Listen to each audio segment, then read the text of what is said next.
Oke, teman-teman semua, terima kasih. Eh, saya atas nama Bonjo ya, mengucapkan terima kasih semua untuk teman-teman semua. Dan sekaligus ini adalah saya mengapresiasi ini kemenangan publik ya, bahwa apa yang misterius itu ada perintah majelis UGM yang selama ini tertutup itu harus membuka diri dengan membuka seluruh dokumen. Oke. Jadi seluruh dokumen yang ada tadi disebutkan 20 dokumen yang diminta Bonjoi itu wajib harus diserahkan. Kecuali yang tidak ada. Nah ini yang menarik. Yang tidak dalam penguasanya. Saya nanti balukas dengan Buden yang tambahkan gitu ya. Ada satu hal yang sampai hari ini menjadi misteri. Apakah benar ada ijazah legalisir? Tidak ada. Pihak UGM tidak pernah dan tidak tahu apakah pernah melakukan legalisir. Tidak dalam penguasaan UGM. Yang selama ini kita ributkan adalah karena tidak ada tanggal dan stempelnya berwarna berbeda. Itu masih misteri. Yang kedua adalah dokumen yang tidak ada soal laporan KKN. Tidak dalam penguasaan.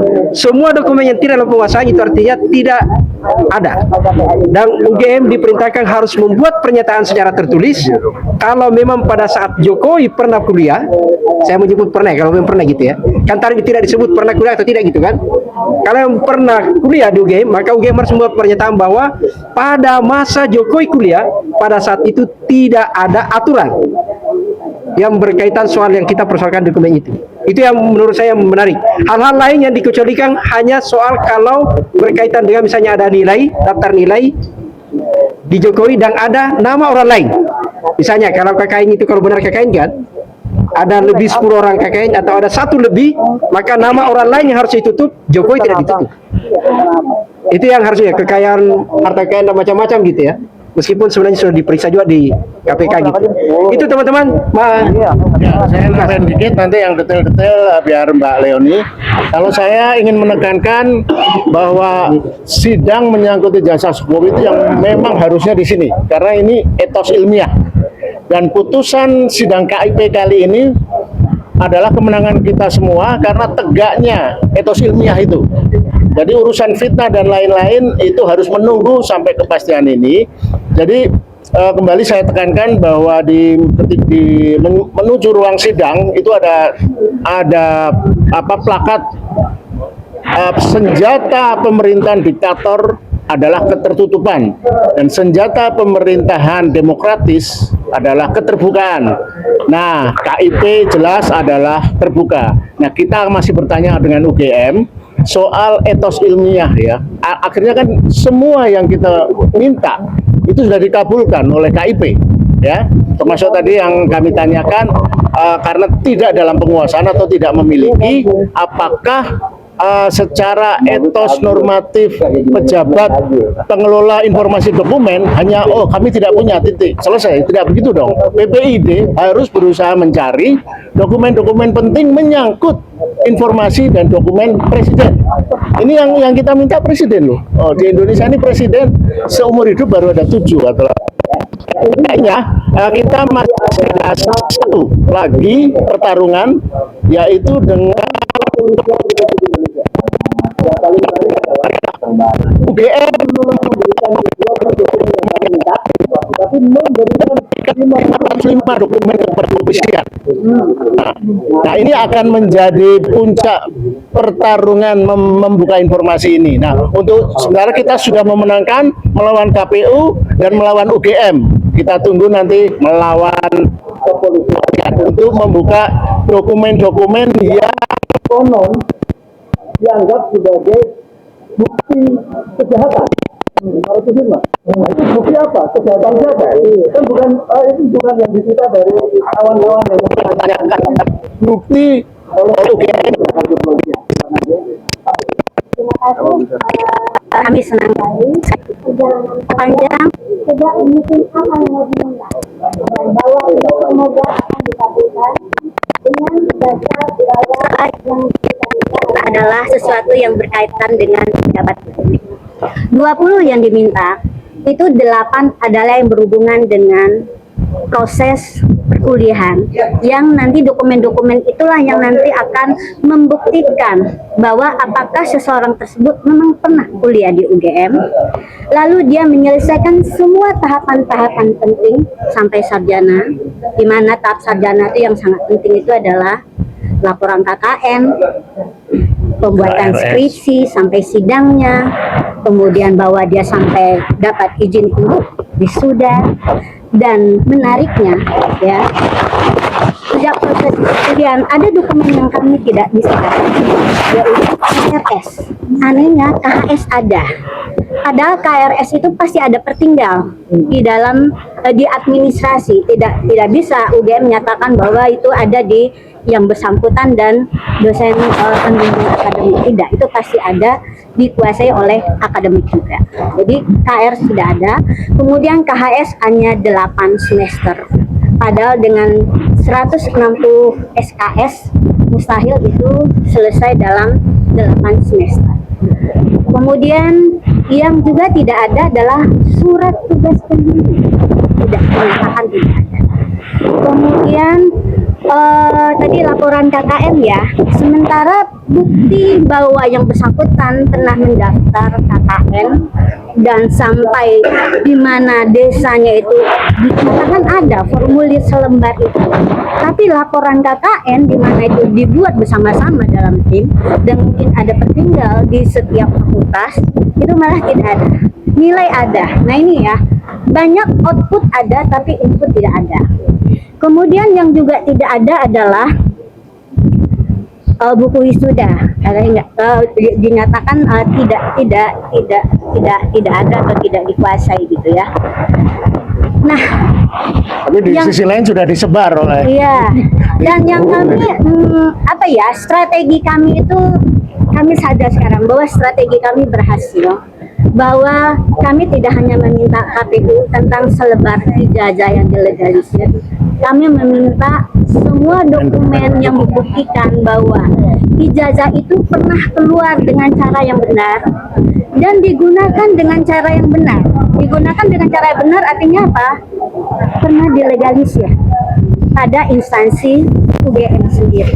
Kemudian ketika digunakan di KPU pernah dilakukan verifikasi faktual dan terbukti sampai putusan UGM menyatakan itu tidak dikuasai. Dan stempel legalisasinya harus konsisten dong, Nah, dengan 2 warna. Terus satu lagi, bahwa mungkin tidak ada yang menyangka kenapa sih kok Bon Jovi minta SOP. SOP itu adalah cara kita nanti memvalidasi bahwa proses dokumen itu terbit dengan benar, bahwa elemen-elemen informasinya itu juga benar. Contoh sederhana, kami meminta SOP wisuda, pasti itu nanti ada detail tentang foto, apakah memang diperlukan pakai kacamata, bahwa apakah benar ya selama ini yang terus akan menjadi teman kami, tapi tidak pernah ada dengan bukti bahwa semua harus tahu bahwa dia seseorang pernah kuliah itu belum tentu dia punya ijazah, belum tentu dia lulus. Makanya kami minta juga SOP tentang aturan DO. Apa saja prasyarat, karena nanti itu akan kita cocokkan lagi dengan KHS-nya, KHS per semester. Ya, apakah pernah selesai sampai 160 itu? Apakah pernah mengulang? Apa yang berulang? Nah, begitu. Terima kasih. Pak Samsudin dulu. Boleh bertanya, Pak? Oke, terima kasih kawan-kawan yang sudah menunggu. Kalau tadi pagi juga sebenarnya kita udah mulai dengan TPS, tapi karena sidang dimulai, jadi tadi itu kita break dulu.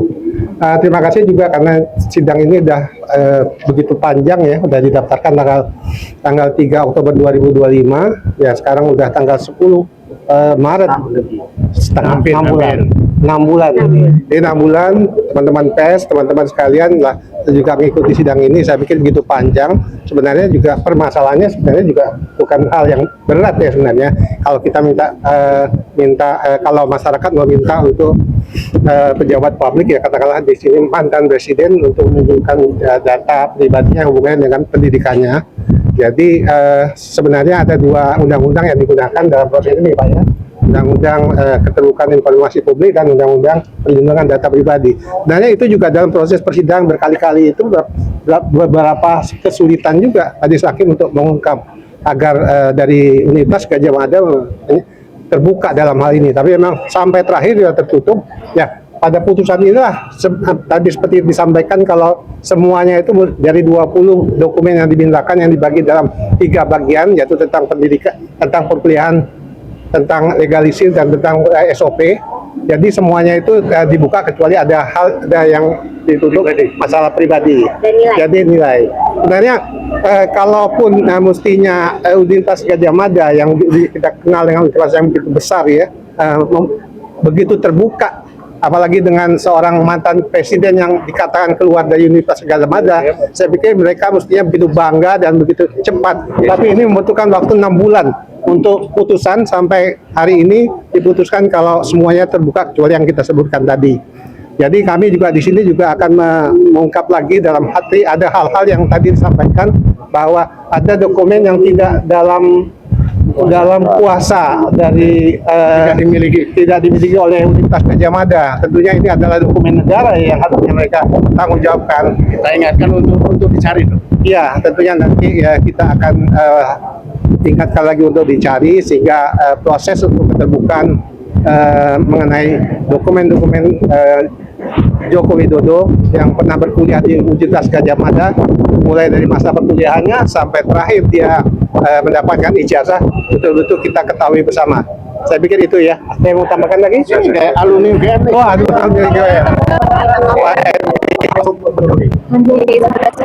Jadi kuasa yang alumni UGM. Terima kasih. Saya alumnus UGM ya. Dari putusan-putusan KIP ini ada beberapa makna penting yang menurut saya. Yang pertama adalah UGM, ya, Universitas alma mater saya yang saya banggakan, sudah divonis memang bersalah bahwa dia selama ini melaksanakan azas yang tertutup, ya. Sebenarnya kalau UGM memaknai demokrasi itu apa sih? Keterbukaan. Tidak perlu kita berdebat di sini karena Undang-Undang Keterbukaan Informasi Publik sudah jelas bahwa ijazah ya yang menyangkut pejabat publik itu harus terbuka untuk umum. Dan ini sudah ditegaskan oleh majelis hakim bahwa terkait ijazah Joko Widodo itu terbuka untuk umum. Lalu yang kedua yang saya maknai dari putusan-putusan KIP ini adalah sebenarnya dengan dikeluarkannya putusan mulai dari beberapa putusan itu sampai putusan hari ini, seorang Joko Widodo yang mengatakan dirinya lulusan UGM, dia langsung terbuka aja untuk publik, dia tunjukkan karena memang sudah diperintahkan. Selama ini dia mengatakan itu rahasia pribadi apa segala macam. Joko Widodo sendiri sebenarnya harus tunjukkan, dia minta kepada Polda, Pak, ini lembaga KIP sudah mengatakan bahwa memang ini terbuka untuk publik, tidak usah dilanjutkan Pak, mana ijazahnya? Saya tunjukkan, ya. Dengan tidak ditunjukkan sampai hari ini, ya, dan ada pengecualian tadi dalam putusan KIP bahwa itu ada di bawah penguasaan Polda Metro karena itu diproses hukum, itu kami menduga keras bahwa memang ijazah Joko Widodo itu palsu. Ya, ijazah dia tidak punya ijazah asli. Kami menduga keras. Nah, kalau punya ijazah asli, karena selama ini dia berlindung bahwa itu adalah dokumen pribadi yang tidak boleh diketahui oleh publik. Dengan adanya putusan ini dia langsung keluarkan. Saya tunjukkan ke publik. Lalu yang ketiga yang ingin saya katakan bahwa ada beberapa dokumen yang tidak di bawah penguasaan UGM yang katanya hilang. UGM bisa diproses secara hukum karena menghilangkan dokumen negara. Ya, ini yang penting bagi kami. Dan beberapa yang paling penting di sini adalah legalisir yang sepertinya UGM tidak tahu bahwa Jokowi melegalisir ijazahnya untuk wali kota Solo, gubernur DKI dan presiden 2 periode. Ini sangat ketahuan. Saya alumnus UGM, saya berapa kali melegalisir ijazah saya, antara lain untuk kepentingan misalnya kepentingan saya sebagai advokat dan kepentingan saya untuk mengajar sebagai dosen, ya, dan untuk daftar NIDN saya itu harus legalisir ijazah, dan dalam legalisir itu harus ada tanda tangan dan tempusnya, ya, waktunya kapan dan siapa yang menandatangani. Tapi dari ijazah Joko Widodo kita tahu semua bahwa itu tidak ada tanda tangannya dan tempusnya tidak jelas, tidak dicantumkan. Nah, semakin kuat dugaan kami dan saya sebagai alumnus UGM sebenarnya kecewa.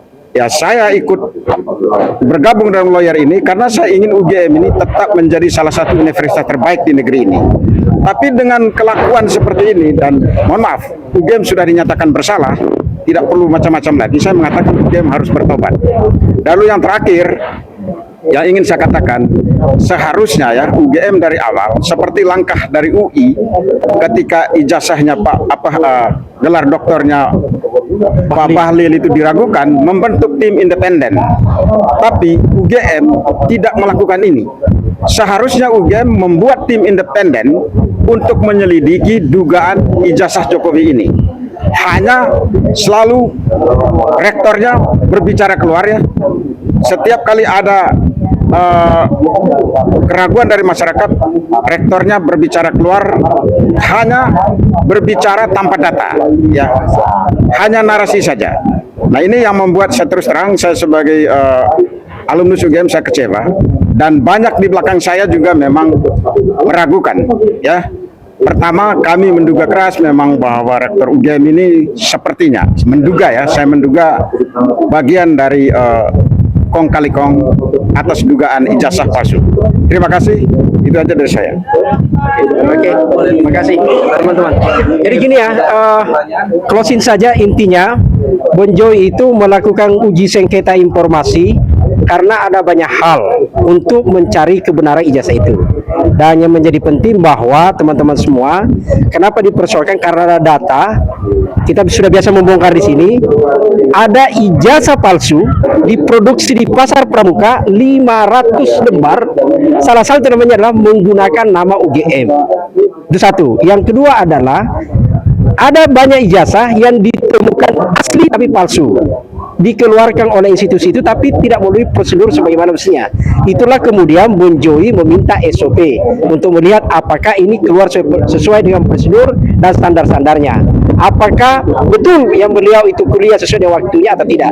Di situ sebenarnya teman-teman semua. Itu saja. Implikasi dari putusan KIP hari ini apa terhadap proses hukum di lembaga hukum ini, dan juga apalagi dampaknya akan muncul setelah putusan hari ini.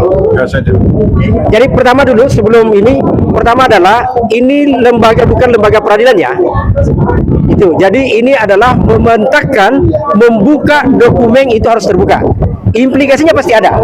Sederhananya adalah bahwa di sini akan terbuka betul apakah yang selama ini dipolemikkan menjadi misteria, apakah betul pernah kuliah atau tidak. Itu satu. Karena ada beberapa dokumen yang tidak ada, maka kita akan tunggu dari UGM pada saat nanti penyerahan dokumen.